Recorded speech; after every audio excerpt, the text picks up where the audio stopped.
Shimla. HMP virus क्या है? Human मेटान्यूमो virus एक रेस्पिरेटरी वायरस है जो मुख्य रूप से बच्चों और बुजुर्गों को प्रभावित करता है।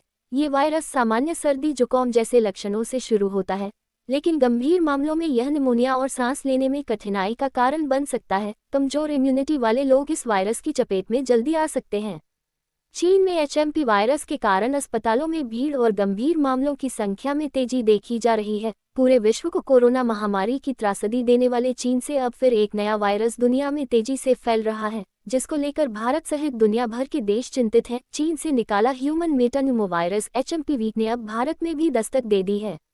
भारत के कई राज्यों में ह्यूमन मेटान्यूमो वायरस से संक्रमित मरीजों की पुष्टि हुई है। ऐसे में बीते दिनों केंद्रीय स्वास्थ्य मंत्री JP नड्डा ने सभी राज्यों के स्वास्थ्य सचिवों की बैठक की थी और राज्यों को सतर्कता बरतने और तैयार रहने के निर्देश दिए। वहीं हिमाचल प्रदेश के स्वास्थ्य सचिव ने भी सभी अस्पतालों को अलर्ट मोड पर रहने के निर्देश दिए हैं।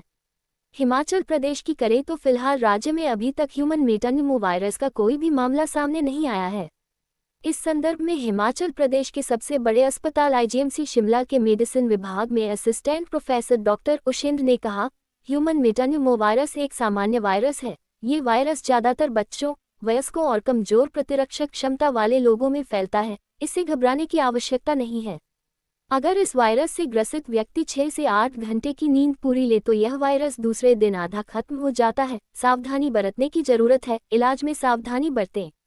डॉक्टर उशेंद्र ने कहा कि यदि समय पर इलाज नहीं किया जाता है तो यह वायरस गंभीर रूप से बीमारी का कारण बन सकता है। जैसे ही ऐसे लक्षण दिखाई दे तो तुरंत अस्पताल जाकर अपनी जांच करवाएं।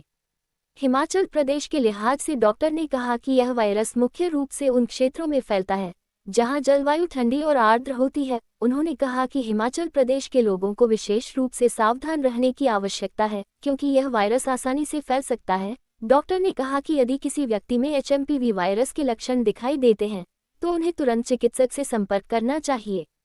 समय पर इलाज से इस वायरस को नियंत्रित किया जा सकता है। लक्षण क्या है, ध्यान दें।